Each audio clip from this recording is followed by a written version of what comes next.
नमस्कार दोस्तों, स्वागत है आपका हमारे चैनल पर। किसी नगर में रोहन नाम का एक लड़का रहता था। उसकी उम्र करीब 22 वर्ष थी और वह पढ़ाई खत्म करने के बाद किसी उद्देश्य के बिना दिन भर इधर उधर घूमता रहता था। उसे ना किसी काम में रुचि थी, ना ही कोई ऐसा सपना था जिसे पाने के लिए वह मेहनत करता। रोहन के माता पिता उसकी इस स्थिति को देखकर चिंतित रहते थे। उन्होंने कई बार उसे समझाने की कोशिश की, लेकिन हर बार वह उनकी बात अनसुनी कर देता। दोस्तों, आज की कहानी बहुत ही ज्ञानवर्धक है। कहीं आप कहानी में खो ना जाएं, इससे पहले वीडियो को लाइक और हमारे चैनल को सब्सक्राइब कर लीजिए। तो चलो कहानी शुरू करते हैं। रोहन का दिन व्यर्थ के कामकाजों में निकलता था। वह अक्सर अपने दोस्तों के साथ सड़क किनारे चाय की दुकान पर बैठा गपशप करता। कभी वह मोबाइल पर गेम खेलता, तो कभी बिना उद्देश्य के सोशल मीडिया स्क्रॉल करता। धीरे धीरे उसकी यह आदतें उसकी सेहत पर भी असर डालने लगी। उसका शरीर कमजोर हो गया, आंखें लाल रहने लगी और वह मानसिक तनाव महसूस करने लगा। उसके मित्र भी उसकी हालत को लेकर मजाक उड़ाने लगे। एक दिन उसके दोस्त ने हंसते हुए कहा, अरे रोहन, तुम तो बस इसी चाय की दुकान के स्थायी ग्राहक बनकर रह जाओगे। तुम्हारे जीवन का क्या उद्देश्य है?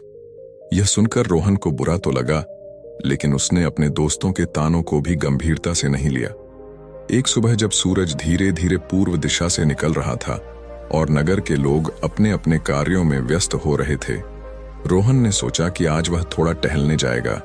वह यूं ही बिना किसी लक्ष्य के चलते चलते नगर के बाहर स्थित एक पुराने बौद्ध मठ तक पहुंच गया। वहां का वातावरण बहुत शांत और दिव्य था। पेड़ पौधे हरे भरे थे और हवा में एक अद्भुत ताजगी थी। मठ के पास एक बड़ा सा बोधि वृक्ष था, जिसके नीचे एक वृद्ध बौद्ध भिक्षु ध्यान में मग्न बैठे थे। उनका चेहरा तेजस्वी था और उनके व्यक्तित्व में एक विशेष आभा थी। रोहन ने उन्हें कुछ देर तक देखा और फिर धीरे धीरे उनके पास जाकर बैठ गया। भिक्षु ने आंखें खोली और रोहन को अपनी ओर देखते हुए मुस्कुराए। उन्होंने बड़े प्यार से कहा, वत्स, क्या तुम किसी परेशानी में हो? तुम मुझे बहुत विचलित लगते हो। रोहन ने अपनी जीवन की दुविधा को भिक्षु के सामने रखते हुए कहा, स्वामी जी, मेरे जीवन में कोई उद्देश्य नहीं है। मैं हमेशा खाली बैठा रहता हूं और मुझे समझ में नहीं आता कि मैं क्या करूं। मेरे पास ना तो कोई सपना है और ना ही किसी चीज के लिए प्रेरणा। भिक्षु ने कुछ देर तक रोहन को ध्यान से देखा और फिर गहरी आवाज में बोले, पुत्र, खाली बैठना सबसे बड़ा अभिशाप है। तुम्हारा मन और शरीर दोनों ईश्वर की दी हुई अमूल्य देन है। यदि तुम इन्हें व्यर्थ में बर्बाद करोगे तो यह जीवन भी बर्बाद हो जाएगा। मैं तुम्हें सफलता के 10 नियम बताता हूं। यदि तुम इन्हें अपनाओ तो तुम्हारा जीवन बदल सकता है। रोहन ने श्रद्धा से सिर झुकाया और भिक्षु की बातों को ध्यान से सुनने के लिए तैयार हो गया। नंबर 1, सपनों को लक्ष्य में बदलो। भिक्षु ने कहा, हर व्यक्ति के मन में कोई सपना होता है, परंतु केवल सपने देखना ही पर्याप्त नहीं है। जो अपने सपनों को लक्ष्य में बदलते हैं वही सफलता प्राप्त करते हैं। सबसे पहले यह तय करो कि तुम्हें अपने जीवन में क्या पाना है। यदि तुम यह नहीं जानोगे तो तुम्हारा जीवन बिना दिशा के भटके हुए जहाज की तरह होगा। यह सुनकर रोहन ने सोचा कि उसने अपने जीवन में कभी कोई लक्ष्य निर्धारित नहीं किया था। उसका मन पहली बार अपने जीवन की दिशा के बारे में सोचने पर मजबूर हुआ। नंबर 2, समय का सही उपयोग करो। भिक्षु ने आगे कहा, पुत्र, संसार में समय सबसे मूल्यवान चीज है। यदि तुम समय को बर्बाद करते हो तो यह कभी लौटकर नहीं आता। जो व्यक्ति समय की कदर नहीं करता उसे जीवन में सफलता नहीं मिलती। हर क्षण को एक अवसर की तरह देखो और उसका सदुपयोग करो। एक नया दिन वही है जिसमें तुमने कुछ नया सीखा हो या कोई ऐसा कार्य किया हो जो तुम्हारे लक्ष्य के करीब ले जाए। भिक्षु ने एक कथा सुनाई। प्राचीन समय में एक राजा था जो बहुत आलसी था।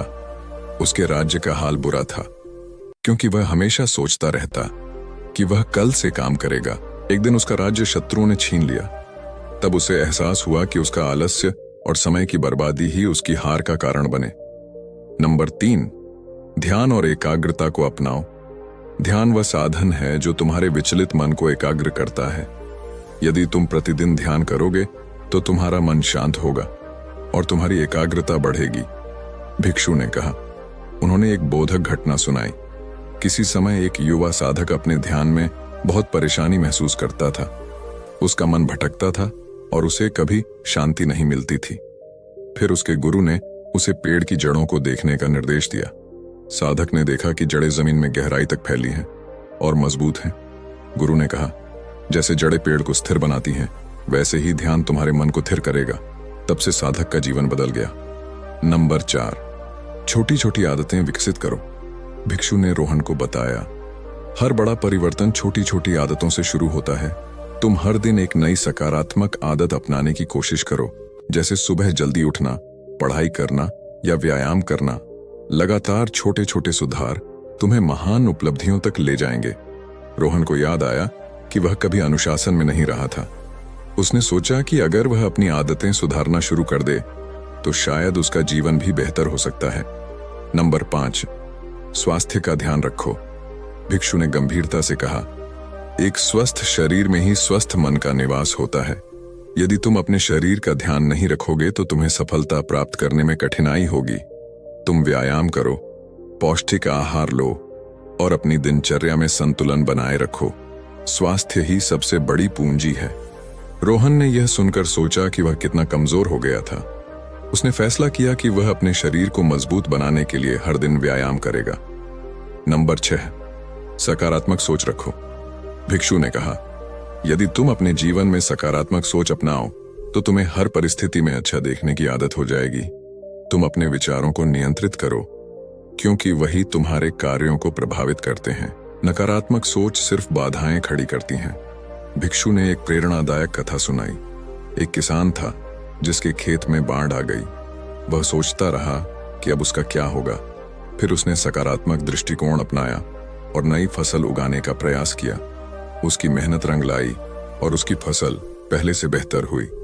नंबर 7, आत्म अनुशासन का पालन करो। आत्म अनुशासन के बिना तुम किसी भी लक्ष्य को प्राप्त नहीं कर सकते। भिक्षु ने कहा, खुद को अनुशासित करना सीखो। यह जानो कि कब क्या करना है और कब क्या नहीं करना। अपने समय और ऊर्जा का सही दिशा में उपयोग करो। नंबर 8, विफलताओं से सीखो। जीवन में असफलता ही तुम्हारा सबसे बड़ा शिक्षक है। तुम असफलताओं को अपने अनुभव की तरह देखो और उनसे सीखो। भिक्षु ने सलाह दी। नंबर 9, हर दिन कुछ नया सीखो। भिक्षु ने कहा, ज्ञान अर्जित करने से तुम अपने जीवन में नई ऊंचाइयां पा सकते हो। हर दिन कुछ नया सीखने की आदत डालो, चाहे वह किताबें पढ़कर हो या किसी विशेषज्ञ से सलाह लेकर या अपने अनुभवों से सीखने की प्रक्रिया कभी समाप्त नहीं होती। नंबर 10, कभी हार मत मानो। एक बार एक मूर्तिकार ने एक सुंदर मूर्ति बनाने की कोशिश की, लेकिन बार बार उसकी मूर्ति टूट जाती। उसने हार नहीं मानी और हर बार अपनी गलती से सीखता रहा। आखिरकार उसने एक उत्कृष्ट मूर्ति तैयार की जिसने उसे प्रसिद्ध बना दिया।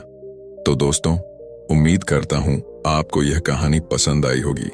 ऐसी नई ज्ञानवर्धक कहानी सुनने के लिए चैनल को सब्सक्राइब और वीडियो शेयर करें। धन्यवाद। मिलते हैं एक और नई कहानी के साथ।